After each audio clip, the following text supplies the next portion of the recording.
ಎಲ್ರಿಗೂ ನಮಸ್ಕಾರ. ಇವತ್ತು ಬ್ಲೌಸ್ ಪೀಸಿಂದ ವರಮಹಾಲಕ್ಷ್ಮಿಗೆ ನೆರಿಗೆ ಮಾಡಿ ಉಡಿಸೋದು ಹೇಗೆ ಅಂತಂದೇಳಿ ತಿಳಿಸ್ಕೊಡ್ತಾ ಇದ್ದೀನಿ.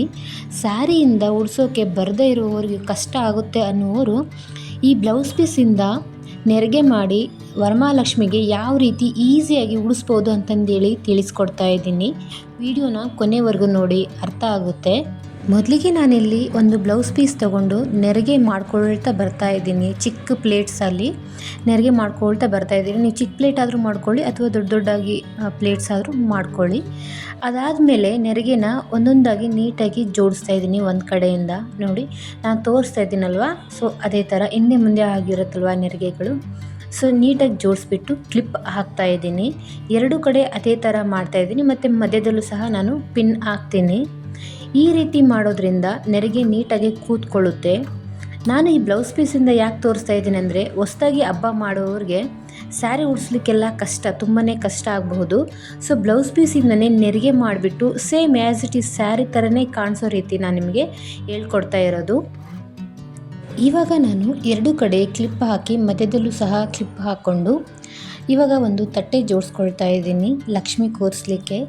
ಇವಾಗ ನಾನು ಕಳಶ ಇಟ್ಬಿಟ್ಟು ಕಳಶಕ್ಕೆ ಬ್ಲೌಸ್ ಪೀಸಿಂದ ನೆರಿಗೆ ಮಾಡಿ ಉಡಿಸ್ತಾ ಇದ್ದೀನಿ.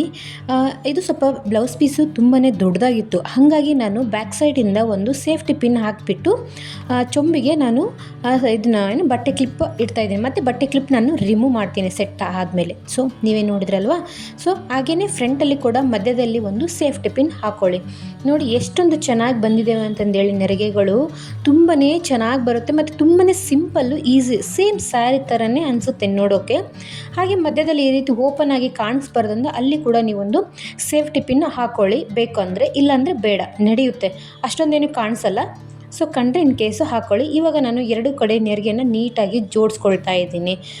ನಾನು ಸ್ಟಾರ್ಟಿಂಗು ಹಬ್ಬ ಮಾಡಬೇಕಾದ್ರೆ ಇದೇ ಥರನೇ ನಾನು ಮಾಡಿದ್ದು. ಸ್ಯಾರಿ ಎಲ್ಲ ಉಡಿಸೋಕ್ಕೆ ಬರ್ತಾ ಇರಲಿಲ್ಲ ಸ್ಟಾರ್ಟಿಂಗಲ್ಲಿ.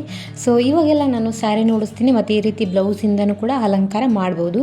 ಇವಾಗ ನಾನು ಲಕ್ಷ್ಮಿಗೆ ಒಡವೆಗಳೆಲ್ಲ ಹಾಕಿಬಿಟ್ಟು ಮುಖವಾಡ ಹಾಕಿ ಮತ್ತು ಹೂ ಮುಡಿಸ್ತಾ ಇದ್ದೀನಿ. ಈ ರೀತಿ ಹೂ ಮುಡಿಸ್ಬೇಕಾದ್ರೆ ಇನ್ ಕೇಸ್ ಬಿದ್ದೋದ್ರೆ ಕಷ್ಟ, ಅಥವಾ ಸ್ಯಾರಿ ಉಡಿಸ್ಬೇಕಾದ್ರೆ ನೆರಿಗೆ ಹಾಕಬೇಕಾದ್ರೆ ಅದು ಬಿದ್ದೋದ್ರೆ ಕಷ್ಟ. ಮತ್ತು ದೊಡ್ಡ ದೊಡ್ಡ ಹೂವಿನಾರೆಲ್ಲ ಹಾಕ್ತಾ ಇರ್ತೀವಿ ಹಬ್ಬದ ಸಮಯದಲ್ಲಿ. ಸೊ ಅವು ಕೂಡ ಬೀಳಬಾರ್ದು ಅಂದರೆ ಈ ಥರ ಪೂಜಾ ಸ್ಟಿಕ್ ಒಂದು ತೊಗೊಂಡ್ಬಿಟ್ರೆ ತುಂಬಾ ಈಸಿಯಾಗಿ ಆಗೋಗ್ಬಿಡುತ್ತೆ ನಮ್ಮ ಕೆಲಸಗಳು. ಸೊ ನಾನು ಈ ಫ್ಲವರ್ದು ಮತ್ತು ಕೆಳಗಡೆ ಹಾಸಿದ್ದೀನಲ್ವ ಬಟ್ಟೆ, ಅದು ಮತ್ತು ಮುಖವಾಡ ಎಲ್ಲದರ ಲಿಂಕು ನಾನು ಡಿಸ್ಕ್ರಿಪ್ಷನಲ್ಲಿ ಹಾಕಿರ್ತೀನಿ. ಬೇಕಾದರೆ ನೀವು ಕೂಡ ಬೈ ಮಾಡ್ಬೋದು. ತುಂಬಾ ಕಡಿಮೆ ರೇಟಿಗೆ ನನಗೂ ಕೂಡ ಸಿಕ್ಕಿರೋದು. ಸೊ ಇವಾಗ ನೋಡಿದ್ರಲ್ಲ ಲಕ್ಷ್ಮಿನ ಎಷ್ಟೊಂದು ಚೆನ್ನಾಗಿ ಇದ್ದಾಳೆ ಅಂತಂದೇಳಿ, ನಮ್ಮ ಮನೆಯ ಮುದ್ದು ಲಕ್ಷ್ಮಿ. ಸೊ ವಿಡಿಯೋ ಕೊನೆವರೆಗೂ ನೋಡಿದ್ರ ಅಂತ ಅಂದ್ಕೊಳ್ತೀನಿ. ಮತ್ತೆ ಮುಂದಿನ ವಿಡಿಯೋದಲ್ಲಿ ಸಿಗ್ತೀನಿ. ನಮಸ್ಕಾರ.